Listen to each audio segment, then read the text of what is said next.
again, I don't mind a quick, there's lots of yoga, meditation. Some people are now microdosing, ice baths. I mean, I'm probably missing, 20, 30 things. Yeah. Breath work. Breath work, thank you. Yeah. Those things all lead back to what we understand. And I'm not saying don't do them, but if you're using them as a crutch, eventually you habituate or you're not able to do it. And then you are stuck in the same spot. A spiritual chiropractor. My friends call me the real life care bear.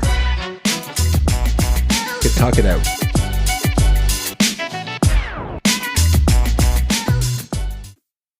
Hi, welcome to Black Sheep Thinking's podcast. We're on episode. Oh, you made it again! I made it. I did. We're on 6. I did. We're on episode 6. So glad you let me join you. Yeah. It's like my office. It's wonderful. Come into my orifice. Welcome to episode 6. Today we're going to talk really specifically about what we do and how people find us, the search, which will probably be what it's called, is the search. The search. Yeah, the search. And what people are looking for, what gets in the way. I don't think we're going to be able to fit this in to the 30-minute, but we'll try. Yeah. It might be a two-parter. We'll see how it goes. Let's talk about the search. Everyone out there is looking for something to feel better. Yeah. They're looking to feel better about life. They're looking to feel good. For me, I went through, I hate that. Catch me up my arms. I don't say arms anymore. Yeah. I'll go, No more. No more. I just did it. I just said.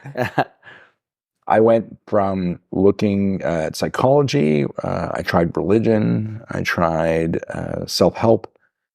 And then eventually we discovered this understanding that we'll talk more about tonight in detail. I think a lot of people are searching. You went through a search. I went through a search as well. Yeah. I tried drugs and alcohol for a while. Oh, I forgot those things. Probably because I did too much of them. Yeah. And then I tried law of attraction. I tried NLP, neuro linguistics programming, which is like just trying to reprogram your unconscious mind, which seemed like a lot of work. I did a lot of self-help, a lot of like the conferences, the Tony Robbins conferences, workshops, that kind of stuff. Yeah, I did that. And it was like, you get pumped up, you have a day, you're like, everything's going to change. And then you come home and real life starts to kick in. And right. And it's like, oh, this isn't sustainable. Yeah, a lot of people are on a search like that. And they find us. Yeah. And they discover what we're sharing. And so really what we're sharing is quite simple. We ask people to get on board with this one thing. Are you open to the possibility you're not your thinking? If you think you're thinking, realize things like magic, movies that create emotion by watching them and believing a story. I was like the comparison that you give of like road rage, when you get angry in traffic and you're like, somebody cuts you off and you're like, I'm going to follow that guy home and kill him. Yeah. But then you don't, right? And you're like, because you're not a murderer. Because you're not, yeah. Right. Yeah. Right. Yeah. Yeah. And so, or the concept of like, don't think about a pink elephant, which we use a lot. Yep. And you're obviously, I find it funny when people are like, I'm thinking of a yellow elephant. Like they're trying to the contrarians. Yeah. Like, regardless, you're still thinking. You thought of an elephant. Yeah. And so, you will often recognize that your thinking is of its own accord, so that it just does its thing, and that's what your brain does. And we want to point away from the programming that psychology has failed to consistently settle and create positivity. Yeah. And point towards the operating system that we've talked about in the last thing that we call spiritual awakening. We have lots of words for it. It's not about woo-woo spirit. It's about a feeling that we both experienced and we've seen other people experience that shifts their life immediately. We get messages weekly about people that have worked with us or been understanding our work or having conversations in groups, and they've transformed their lives. And they were on a search. We usually find people that have tried therapy, they have tried self-help, they have tried hypnotism. I know a lot of the time, I don't know how often you would find this, but I know it's been fairly common for me as of late that I'm finding people that are just at their wits' end with trying to find help. Yeah, that's one thing. They just get to the point where they're like, I don't know what to do anymore. I've tried everything. Yeah, I'm saying that's great, but it's great you brought that up, and here's why. I probably more than you, I don't know. Yep. I get very frustrated with a few things. One is because people say, well, pardon me, it's better than nothing. It's better than nothing. And I don't think that's true. I think for a lot of people we meet, especially because we work with some different clients, but the overlap is we work with people that are depressed, anxious, suicidal tendencies, whatever, in a bad spot. And they're really sad or hurt or depressed or angry. And when you ask them how they got there, they often have tried many things. And I think the thing they're trying, and then they go, oh, it doesn't work. It doesn't work. So one thing is that becomes resistance for us, which is frustrating. Number two, they lose hope. They lose hope. And so I don't think something's better than nothing. I think the right thing is the right thing. And when and that can really defeat people, right? It's like well, at least I'm trying something. It may not be working, but at least I'm trying something, and then it just pushes them to a place of like total exhaustion and frustration with the world. Yeah, like, oh, here's another thing I can't be good at. Here's another proof that things don't work. And I know because I was one of those people that tried everything and thought this is it. Life is painful and there's no hope, and that's not true. And so I get really frustrated when I see the wrong thing. I know that people are trying to help, but we're always talking about this motivational mumbo jumbo that's perpetuated by self-help. And then how many times we were going to do a whole podcast on this, and maybe we'll talk about books and information and positioning. But if I get recommended one more book, because and it's weird. I love when people recommend me books. Recommend me a book, but the most frustrating thing is that when I say something or someone hears me post something, and it reminds them of what you should read that book because it reminds me of what you just said. I love what you said. Why would I need to read that book if I already know it? I have just an understanding of that already. It's true. Read more. It's true. Yeah, and I understand why they do that because it resonates. But it's information, and information has never transformed one's life permanently. And that's the issue is that they think it's always out there on this search. And they think, well, it's one of the themes of happiness is consumption, right? And so information, when you're consuming information, you're never really living in the present because you're always trying to find something outside of yourself to bring that ease and that peace of mind. It's lent out to a client. I was just going to say, I don't have them memorized, but that's a perfect example of a book. Control. Conceit, consumption, coveting, and do we say control already? Yeah, we did. We said consumption. See, I know I always forget one on the list. Craziness. Crazy people. Consumption, coveting, control. Oh, well. To be continued. But the point of, I love that book because it talked about things to get in the way of happiness from an internal perspective. Most things that were out there before were like the 7 deadly sins, which is external, or the Maslow's hierarchy, which is external for the most part. There's all these external pieces. But then how it deals with it at the end of the book, and this is why it's frustrating to read from Need, is it's like, do yoga. And but it's like when we did ice bath stuff. We saw everybody become zealots on that and be like, but if you can't ice bath or you're not keeping up with that as part of your, it just takes so much time. It's a lot of effort. Much time. I was pretty religious about my ice baths. Yeah, you enjoy it. It was like a daily thing because I enjoyed them. Ice baths if you do. Yeah, but I remember calling you the one day because you had said to me, I can't wait till you get to the point where you realize you don't need your ice bath. Right. And then I called you and said, I realized I love the ice baths, but I don't need them. And you're like, oh, yes, you're finally there. Yeah. It's again, I don't mind a quick, there's lots of yoga, meditation. Some people are now microdosing, ice baths. I'm probably missing, 20, 30 things. Yeah. Breath work. Thank you. Yeah. Those things all lead back to what we understand. And I'm not saying don't do them, but if you're using them as a crutch, eventually you habituate or you're not able to do it. And then you are stuck in the same spot. And the problem is, I kind of compare it to this. If there was a button on your shoulder of your partner or someone you were intimate with, and every time you pushed it, you could give them an orgasm. That's awesome. You'd want that button. We'd all want that button. It'd be weird. Yeah, the easy button. Tapping someone on the shoulders. Be like, really excuse me. Starbucks line is way different. But if that button breaks, after a long period of time, you wouldn't understand the old-fashioned way that you used to do. Yeah. And so I just think it's that way. I want people to understand what this is so they know that they can access it, that it's a doorway. So you have emotions, you're stuck in thinking, you're not feeling the way you want to. You have a tool that is you, a feeling, not an emotion, that allows you to access what we experience. The feeling for me is like, we always compare it, because you are like a Care Bear, but I always compare to like something coming out of me, and I feel it all over, and it's very different. And you know and one thing that I've noticed is a lot of people that are like, I don't want that to end. I don't want that.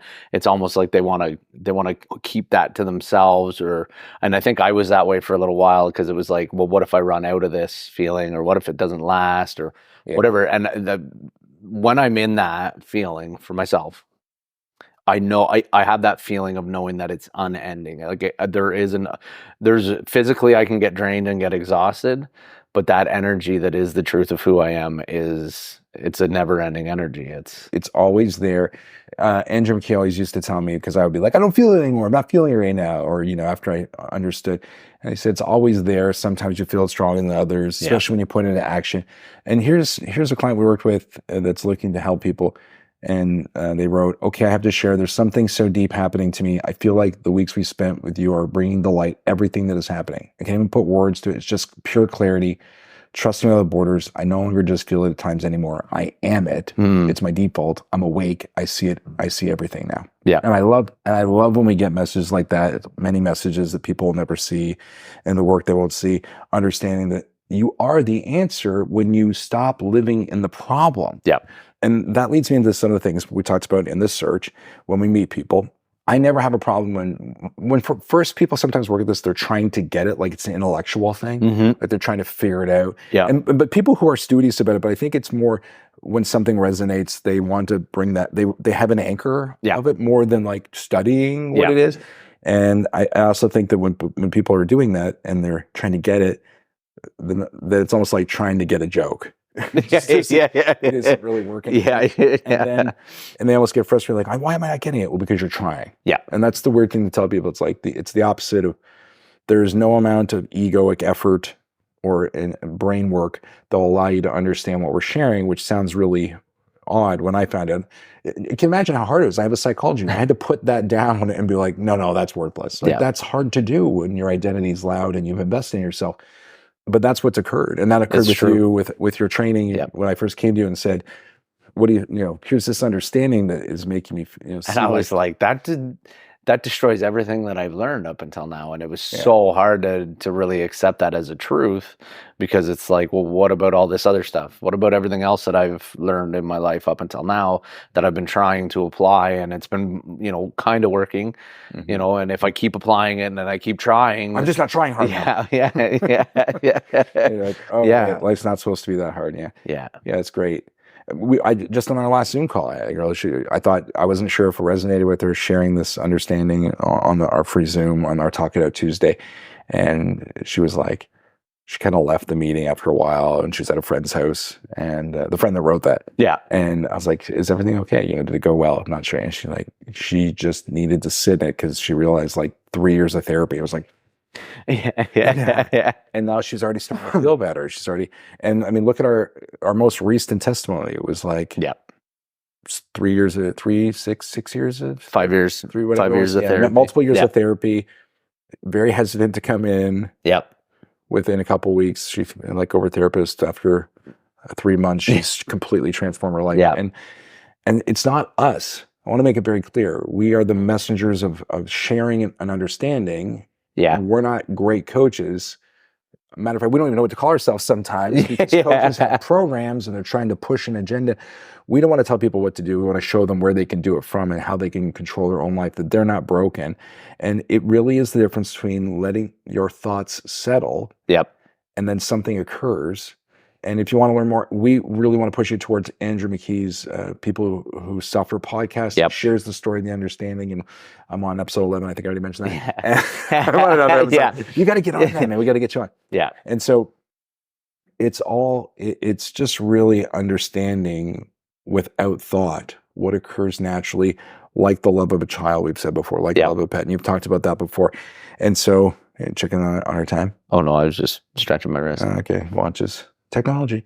And so when we're on a search for something, what happens, we invest in a direction. And I always had, there's a meme I had where someone said, can I take a moment of your time? And he has a round rock wheel. Yeah. And they're pushing a cart and there's square wheels. And they say, we're too busy. And we're too busy trying to push this. And I always think of that when people are working. It's one thing to not know and grow through this process. It takes people, I would say in our experience, 8 to 10 weeks. Yeah. Before they really start sticking, like it's really part of who they are. Yeah. And then they can put into practice, because we want to teach you how to fish. We're not just giving you a solution. Exactly. And that's why spending time and having somebody there, having a coach to reach out to and have that conversation. I know how beneficial it was to me when I was going through it and I was really starting to understand it. And you have some bumps in the road, and I would call you or I would call Andrew and I would say, like, here's where I'm at, and having that extra support there was. And it was always just a gentle steer back in the right direction, and you're like, oh yeah, all right, yeah, because this thing's powerful, and you've used it for your whole life to brainwash you to create suffering. Yeah, and you don't even realize. You think it's your friend, but it's not always. Mostly, it's not. It's doing its job. It's meant to be a risk manager. It's negative. Yep, because it's keeping you alive. Yeah, it's looking for risk. It's looking for problems. It's funny because like I always say, when people came to me from out of college and they're like, I work with college classes back years ago, and they'd say, oh, I'm never going to get hired.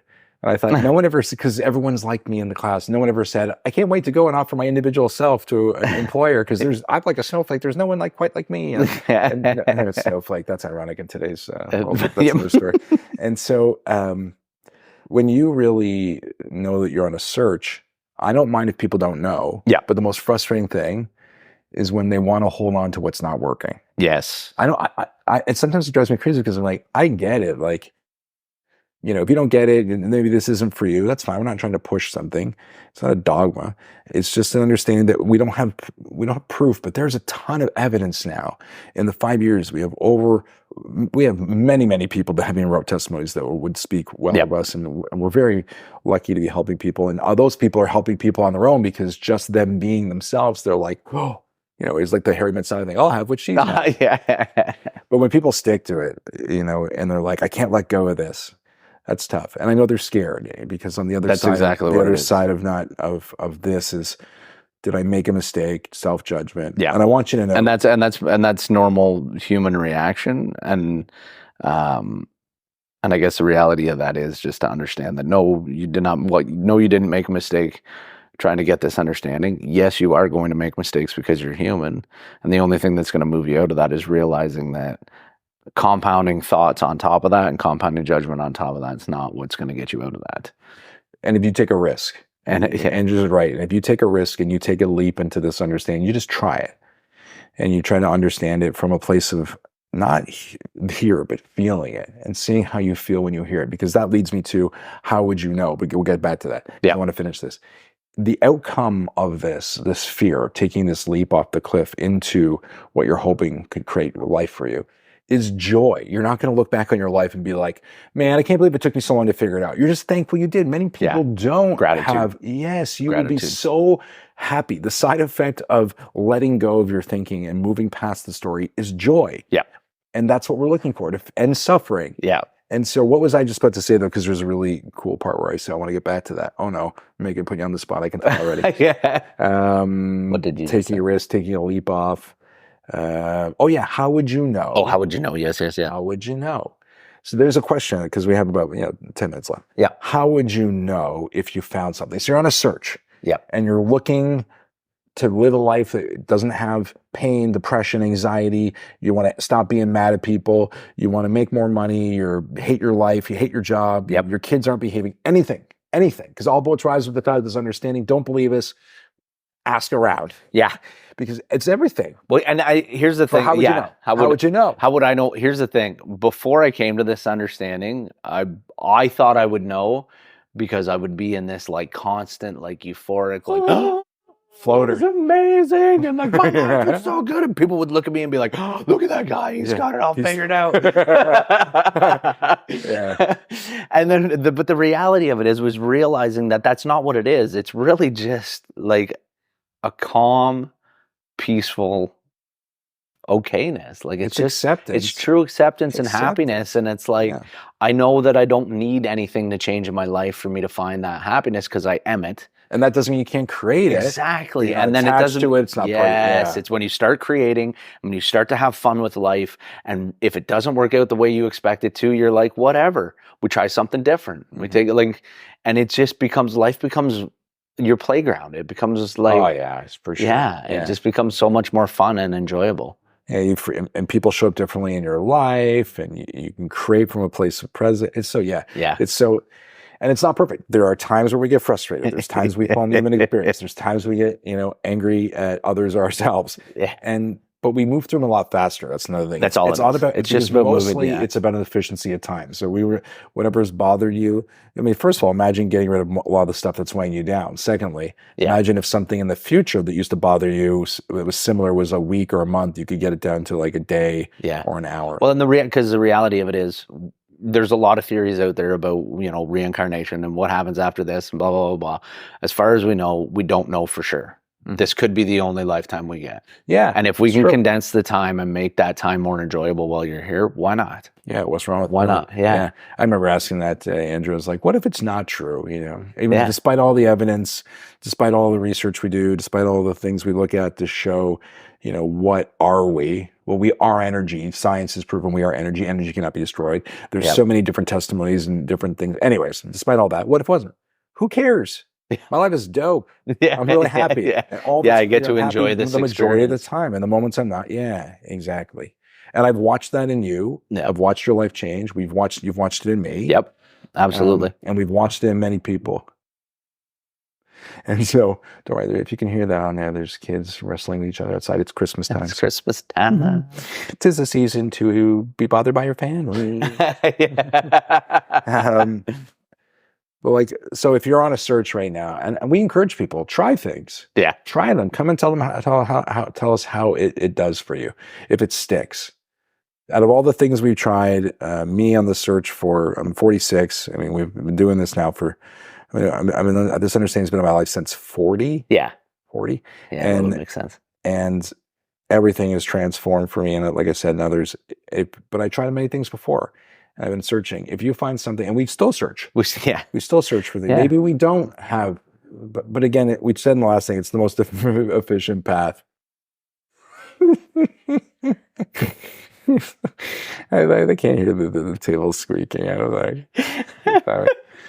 Let's stop being picked up on the mic. It's like people are murdering elephants out there. It sounds like it does. What else do you want to say about the search before we tie this? Because we got a few minutes left. I just recap, I guess what you said was like, go for it, try things. We still try things. We still try, we have fun trying new things because it's like, let's see. I remember when we did the ice baths, you were like, this is really efficient. This is a really efficient doorway. We almost consider bringing into our practice. Yeah, because the way that it settled your thinking so quickly and brought you into the present moment. Because I mean, you got no other choice because you're freezing. It's true. It's true. Yeah, it's true. You can't think about much of. You're an ice cube. How can you think? But but then again, everything we try to bring in, we realize, people experience something. Yeah. But then again, it goes back to the bud. It still guides back to the same thing. And so we want you to understand it's a lot more work for us, honestly, than doing those things. Yeah. That helped. I mean, wouldn't it be easy if we were just the chiropractors of mental? Oh, you're happy, leave. Yeah. But it won't stick the same way. It's the same as just trying to take a pill to get better. It's about going to the root of the issue. You can't just take a pill to get rid of your illness. You have to understand what the root of the illness is to get back to heal it properly. And so it goes back to the question that you kind of danced around. How would you know? How I knew was, first of all, everything that was causing suffering started to mitigate very quickly, and I felt lighter. I always say a lie is heavy and the truth is light. I felt light and I felt the way I wanted. And then I asked the question, if you feel lighter in a moment, what if you could stay there? What would that do for your life? How would that transform your life if you could stay there longer? If you knew what it was, and you knew, instead of just a moment that you thought was created out there, that you were that moment, and you could apply it against the things in your life, and then watch it, and then you become your own testimony. Yeah. We don't convince you, you experience it. Yeah. And so how would I know? Experience the feeling I want, and it would stick. And that's what I would say the Black Sheep thinking really offers, because of the experience we're bringing to people. Yeah. And I love we're still a small company that most people don't know about. Yeah. It's really interesting. Somebody asked me today, is it just you and Morgan? I'm like, yep. Yeah. And everyone who out there who supports us, and all the herd, the Black Sheep herd that have come to us. We got a great community. We do. And we appreciate you. And that's why we're here. We're doing this because people have asked us, and we appreciate what you're supporting right now, that you've liked and commented already, and it motivates us to continue to do this work, because we're not looking to monetize it. No. As I said in Magic, we heard that magician say, we didn't get into this to get famous, and so far we're really successful. That's a bad, And so we really appreciate you. If you're on a search and you've just found us, you want to know more, please send us a message, ask us questions. We're always looking for topics. We're happy to highlight something you've asked in one of our podcasts. And as I see on all my son's YouTube videos, smash that like button. Don't forget to subscribe. Comment down below. All those things. Or introduce us to somebody else, because our success has been predicated on Black Sheep like you helping us find other Black Sheep. Yeah. So thank you so much. Thank you. We hope you enjoyed this episode when it's released, and we look forward to doing the next one with you. Absolutely. Be great, and we'll see you next time. Much love. Bye.